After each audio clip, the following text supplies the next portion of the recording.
We bring you the latest edition of MPC News with me, Arthur Chokoto, alongside our sign language interpreter, Tauson Kamalata. Our top stories. Irrigation farming under the Shire Valley Transformation Project facility to roll out in October this year. Lilongwe Magistrates Court adjourns to 1 June this year trial of a case in which Vitumbiko Mumba and Jesse Kabwila are being accused of fabricating and publishing false information. And in sports, Sulom apologizes to government and FDH Bank for the events that unfolded during the scheduled launch of the FDH Bank Premiership on Saturday.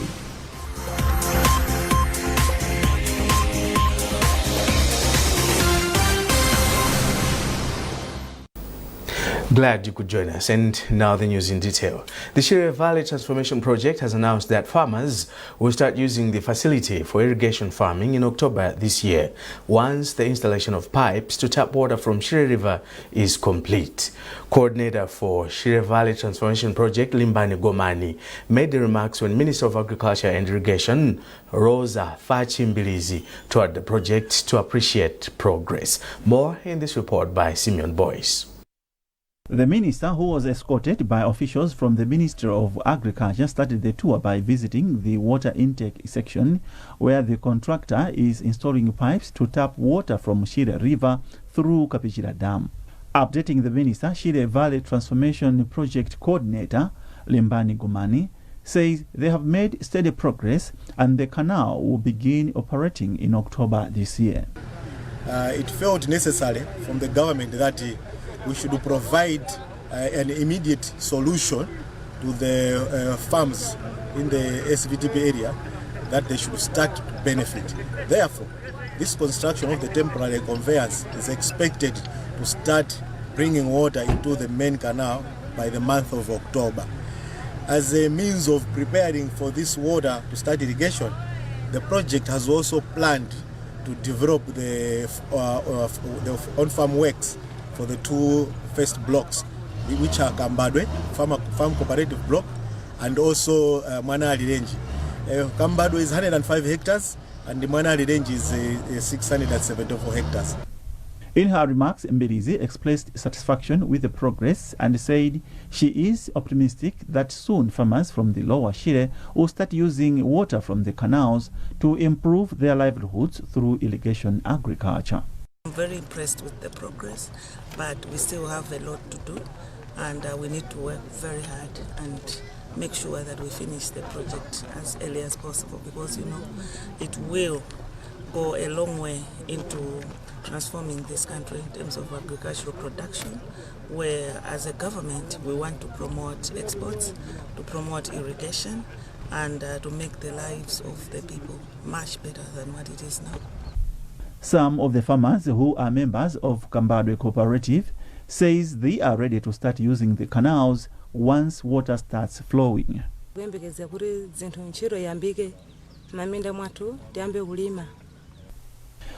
the tour, the minister also visited the site where a water processing plant is under construction.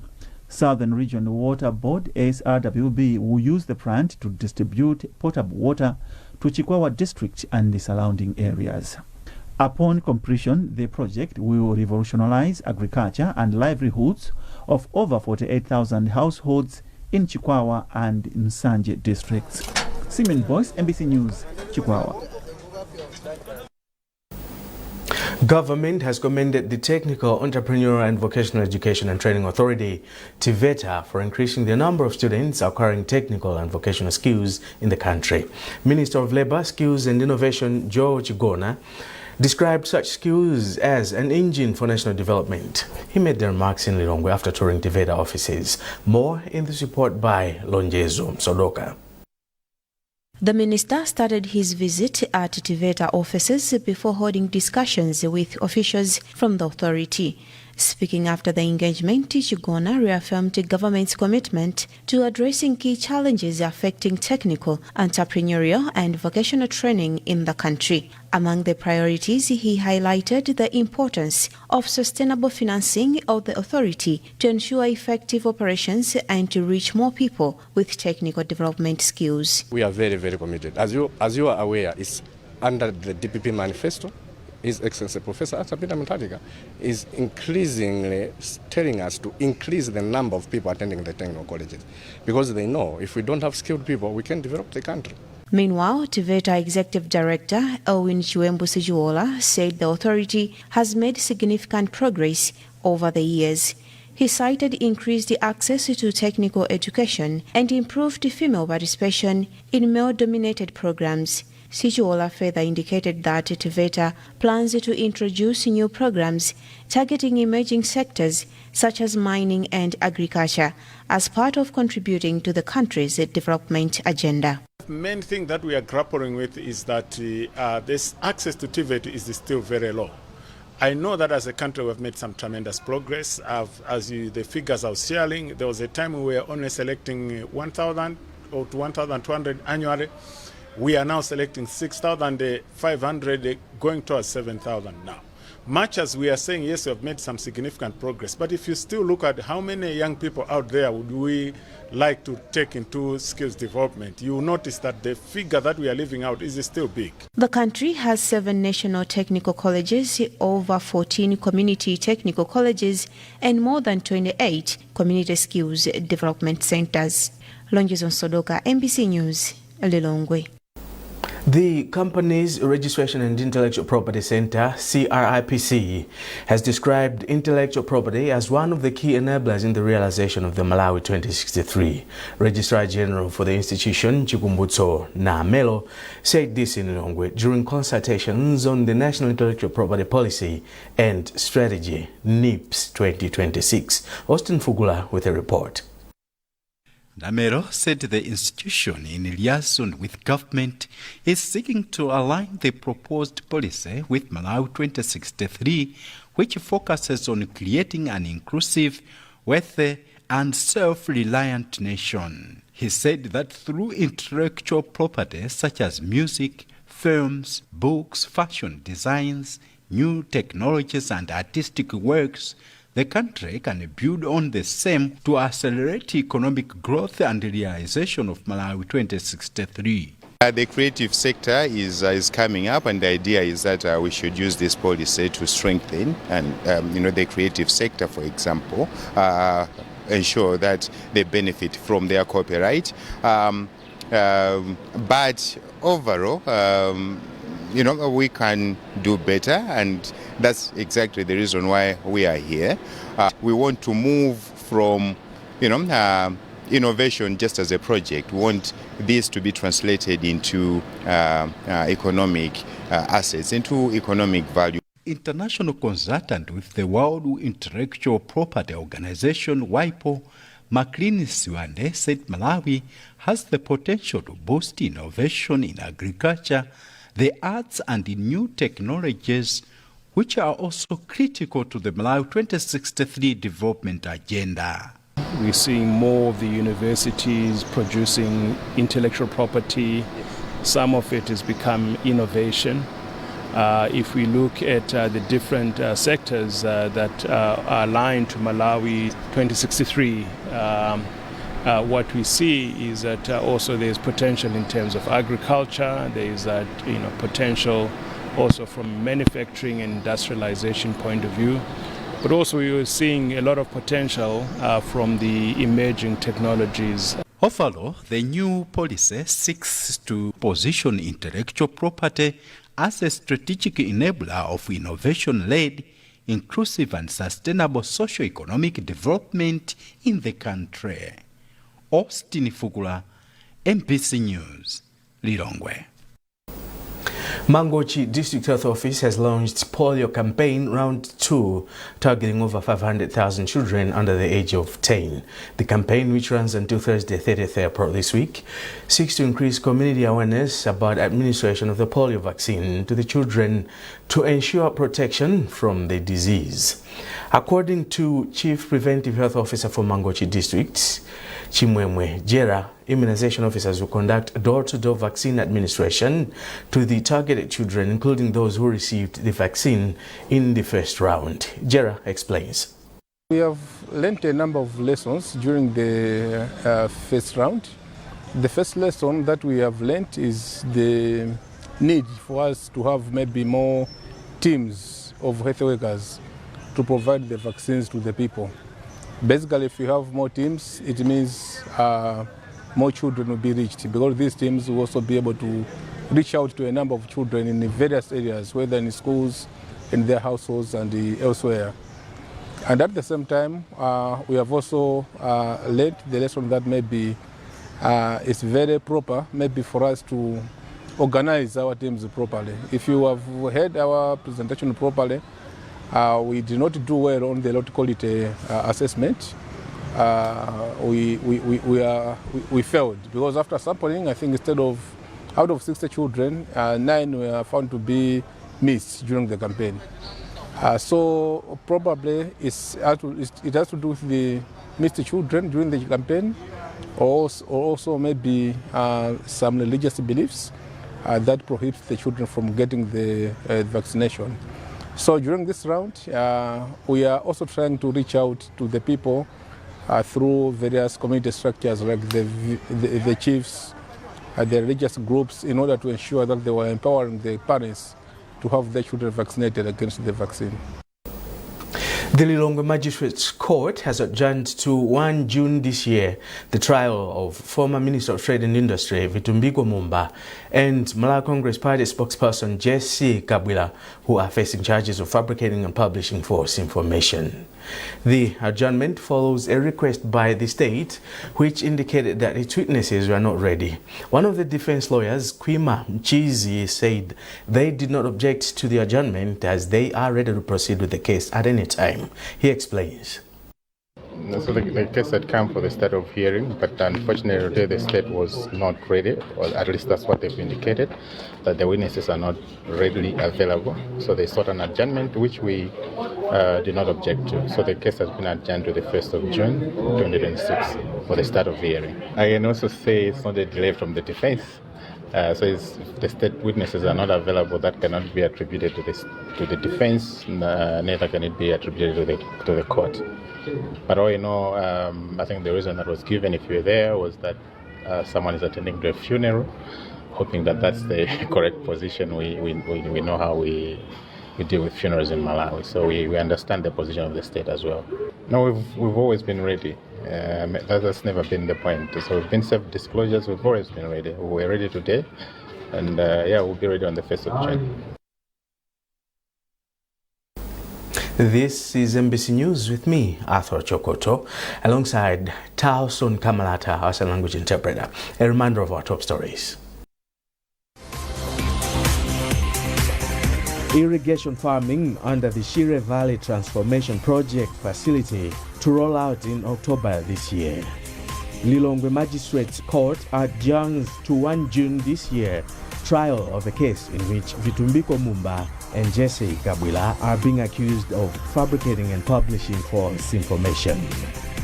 And in sports, Sulom apologizes to government and FDH Bank for the events that unfolded during the scheduled launch of the FDH Bank Premiership on Saturday.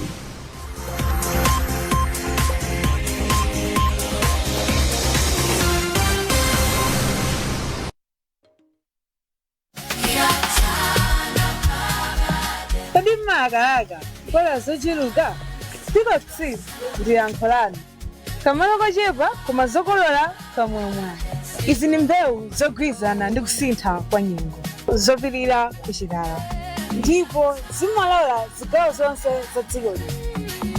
Iphani magwaja komanso thisani njala. Koma mbeu zabigwa ksi. Pika ksi, mbeu.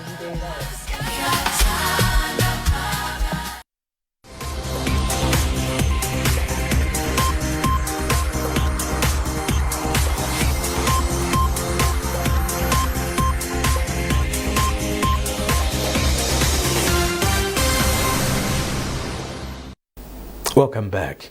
The Malawi Defence Force MDF has signed a memorandum of understanding with the Lilongwe City Council that will see the MDF Engineering Construction Company Limited take part in the maintenance and construction of some city roads. Speaking during the signing of the MOU, Chief of Defence Force at MDF, General George Alexander Jaffu, described the partnership as a landmark initiative that symbolizes a spirit of collaboration and service to the nation. Catherine Banda reports. Chief of Defence Force of the Malawi Defence Force, General George Alexander Jaffu, said the partnership symbolizes the trust that exists between the citizens and the MDF and reflects a shared vision of a modern, functional and resilient city that mirrors the aspirations of Malawians. He added that the engineering battalion has proven its capacity in numerous projects across the country, from disaster response to infrastructure rehabilitation. MDF ECCL Chief Executive Officer Colonel James Matthews Aidin assured that they are ready to undertake the work and will deliver within the stipulated time frame. Our role on this MOU is on the technical part. So the design, the funding is from the council. For us, we'll be doing the donkey work on the ground. We are always ready. You know we are the military, so we are always ready. Day and night, we are ready to do the work. Lilongwe City Council Chief Executive Officer Clement Stambuli said the council recognizes the expertise and capacity that the MDF's ECCL holds and that the partnership demonstrates the commitment both institutions have towards developing the nation. Lilongwe City Council Director of Engineering Services Julius Tsogolani said the MOU with the MDF will help shorten procurement processes. He added that the partnership will enable the council to undertake the maintenance and construction of the city roads at a reasonable cost. They are a government branch, and we think we should get best value for money. We will have the roads constructed at a reasonable price, done within a specific time, without so many comparisons that come with tendering and evaluation and stuff. We know about their capacity. Meanwhile, Roads Fund Administration Company Secretary Ezla Zoli expressed the institution's confidence in effectively funding the work through the government's fuel levy policy. The government has reinstituted the automatic pricing mechanism, which has ensured that the roads funds resumes getting levies from MERA, and it is from this that we get the confidence that we're going to fund these maintenance and the rehabilitation programs. So we are making this commitment to the Lilongwe City Council on the back of that policy direction from government. The 2-year MOU includes the construction and maintenance of a presidential way from Capitol Hotel roundabout to State House, as well as the Lingati River Bridge and its 0.8-kilometer access road, all at a value of about 15.5 billion kwacha. Catherine Banda, MBC News, Lilongwe. The Malawi Police Service says it will continue working with relevant stakeholders in accommodating young offenders in conflict with the law as part of the transitional process to reformatory centers. Speaking to NBC, Northern Region Police Public Relations Officer Inspector Cecilia Mfune said there is need for more awareness for communities to appreciate their role in providing care and support for such offenders. Simeon Msisia has more in this report read by Blessings Gondwe. The Malawi Child Care Protection and Justice Act of 2010 gives mandate to the Ministry of Gender to send young offenders below the age of 18 in reformatory centers such as Mpemba in Blantyre to rehabilitate them through different vocational skills. In accordance with the law, the police ensure that the rights of young offenders under their custody are safeguarded. Northern Region Police Public Relations Officer Inspector Cecilia Mfune said it is the juvenile court's responsibilities to direct the responsible arms of government on the matter. First of all, I should say that it is not true that we just release young offenders because of their age. But when we arrest a suspect who is underage, that is below 18 years, it is a process. The procedures are that we are supposed to call the parents of the suspect as well as the social welfare officer and also us as police to counsel the suspects. In her remarks, Principal Social Welfare Officer from Zimba North, Helen Stimwaka, said they work hand in hand with the police in identifying children who can be sent to the reformatory centers. In Mzuzu, it's a different case because we receive children from all walks of life. It's not just within. Some of the children come from afar. So it happens that we sometimes agree with the police that the children should be brought here, but most of the times it's this office that follows the children and the police. One of the affected mothers in Mzuzu, Lydia Luhanga, said her son was convicted and was sent to a reformatory center with assistance from the social welfare office. I have evidence. My son, who was 13 years below by then, was arrested after stealing metals from Moyale. After spending 3 days at Mchengautua police custody, he was later sent to the juvenile court.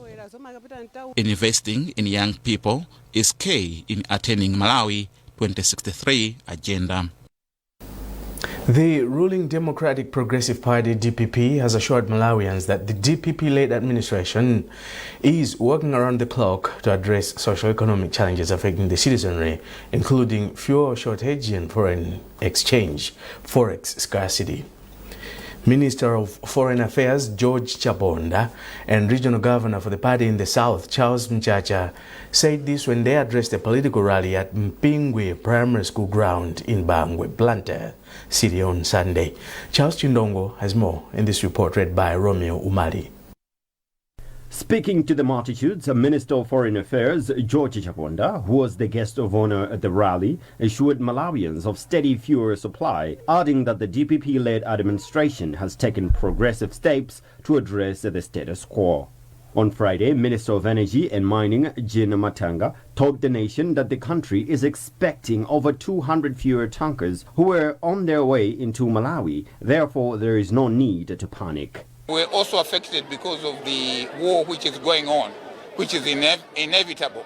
But in spite of that, the government is doing everything to deal with the situation, and you'll see very shortly that the situation is up. And not forgetting, the President said directly that our policy now in the Ministry of Foreign Affairs, it should be economic diplomacy. You know what is economic diplomacy? That means it should not be dependence on aid, because the countries which are giving aid, they are no longer giving us aid. So better stand on our own. Speaking earlier, Regional Governor for the party responsible for the southern region, Charles Mchacha, implored party members to remain united ahead of the 2030 general elections. The key message is that you know that here in the southern region we have some members of parliament, those they won as independent. So we have parallel structures in some areas. So this is the right time. We want to consolidate to make sure that we have one structure to each and every constituency, so that in 2030 we cannot have problems of winning. Because once we have parallel structures, it will be very difficult for us to win elections, because we will be disorganized. Taking his turn, a parliamentarian for the area, Justice Sigatika, hailed President Professor Arthur Peter Mutharika for the reformed Constituency Development Fund, describing it as a catalyst for the development. In sports, the Super League of Malawi Sulom, who are the administrators of the FDH Bank Premiership, have apologized for the events that unfolded during the scheduled launch of the Premiership on Saturday. In its statement, Sulom has extended its apologies to government through the Ministry of Youth, Sports and Culture. FDH Bank teams and the general public. The statement further clarified that as league sponsors, FDH Bank does not interfere with operational and administrative procedures of the league, including choice of match venues. The solemn apology follows a similar move by FAM on Sunday. The official launch match between Mighty Wanderers and Karonga United was postponed because the Football Association of Malawi insisted that the Kamuzu Stadium is not fit to host elite matches. Well, that item also concludes this edition of MBC News. A reminder of our top stories before we leave. Irrigation farming under the Shire Valley Transformation Project facility to roll out in October this year. Lilongwe Magistrates Court adjourns to 1 June this year trial of a case in which Vitumbiko Mumba and Jesse Kabwila are being accused of fabricating and publishing false information. And in sports, Sulom apologizes to government and FDH Bank for the events that unfolded during the scheduled launch of the FDH Bank Premiership on Saturday.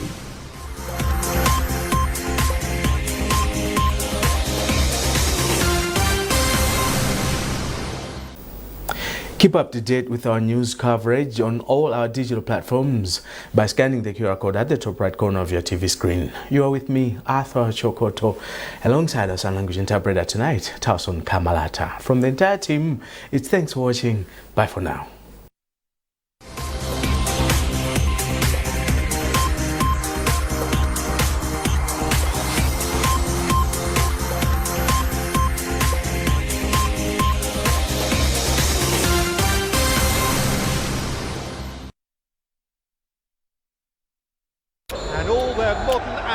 Pace. There is no margin for error.